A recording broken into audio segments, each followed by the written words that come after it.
L'éloquence, c'est pour moi le meilleur moyen de communiquer, d'apaiser des situations, de débattre, de pacifier le monde. Un bon orateur, c'est quelqu'un qui a du charisme, qui aimante, c'est-à-dire quelqu'un qui tout d'un coup saisit l'attention d'une salle. C'est celui qui sait séduire, qui sait faire rire. Puis en même temps, la capacité d'être extrêmement pertinent dans ses propos. Et qui à la fin touche, comme dans Cyrano. C'est assurément l'un des concours d'éloquence les plus importants pour les étudiants à l'échelle nationale. C'est l'occasion de faire ses preuves. Que l'éloquence, c'est pour tout le monde. Déjà, tout le monde peut l'écouter et tout le monde peut en faire. C'est un des mérites de l'exercice de ce soir, c'est de ne pas réserver ça au seul métier de l'oralité, mais de l'ouvrir à tous. Tous doivent aspirer à mieux maîtriser la langue française pour mieux comprendre les enjeux de société. Qui aurait envisagé il y a 9 ans que plus d'1 million de personnes regarderaient la grande finale d'éloquence sur les réseaux sociaux? Qui aurait imaginé que les journées de l'éloquence deviendraient un acteur incontournable de la vie culturelle de notre territoire? Le mensonge est la lumière des intellectuels, l'aliment des amoureux, sans lesquels vous perdez tout et vous n'apprenez rien de la vie. Me diriez-vous ce soir que la vérité est trop légère pour ne jamais l'atteindre, qu'il n'y a plus que des vices et que des griefs? Tout ce que je cherchais, c'était un avis objectif. Qu'on me donne une pilule ou un suppositoire et il n'en paraîtrait plus. Ainsi, la médecine est une pratique du subjectif, non de l'objectif. Public chéri, mon seul unique amour. Tu te prêteras au défilé des blouses blanches, au privilège de l'écriture illisible, dont seuls tes semblables savent le secret. Quand les discours se tairont et que la vie reprendra son cours, je songerai à vous et j'espère songerez-vous à ce discours, afin que la médecine reste une science éloignée de la fugacité des opinions, afin que nous fassions front commun dès demain, afin que votre clairvoyance résonne en vous comme une insurrection. Certains penseurs grecs, doués en philo mais nuls en anatomie, disaient que le testicule droit engendrait les garçons et le gauche les filles. Pourtant, aucun homme n'a jamais envisagé de s'amputer le gauche.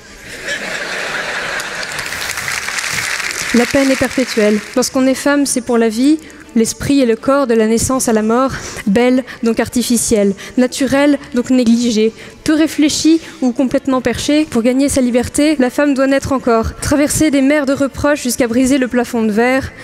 Une victoire mais au prix fort, pour celles qui oseront le faire. Je veux donc adopter une démarche ce soir qui ne se veut ni sociale, ni politique, ni religieuse, ni engageante d'une quelconque manière que ce soit, si bien qu'elle en devient finalement très politique. Les yeux viennent un à un se poser sur la silhouette féminine, tels des moustiques sur un diabétique. Les étals deviennent des étables, les talons des sabots, les étalons des salauds, et les sourires des uns deviennent les soupirs des autres. Naître femme, c'est pas de bol.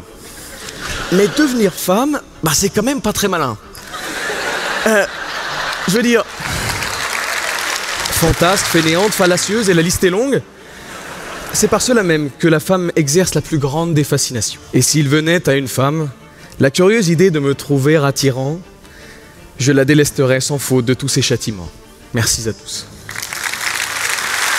Un langage boursouflé de subjonctifs imparfaits, plus que parfait jamais, mais conditionnel souvent, débouchant alors sur un futur composé d'événements imparfaits. Il y a des contre-indications, des contrefaçons, des contretemps, des temps morts, des temps partiels, des faux temps, des défauts, des faux airs, des déserts d'informations, des manipulations, des malveillants, des malhonnêtes qui compromettent, des incompétents déconnectés de la réalité, tant de machiavélisme détecté. La vérité, c'est que nous nous sommes simplement habitués à des rapaces de la politique, à des faucons, qui souvent sont des vrais cons d'ailleurs.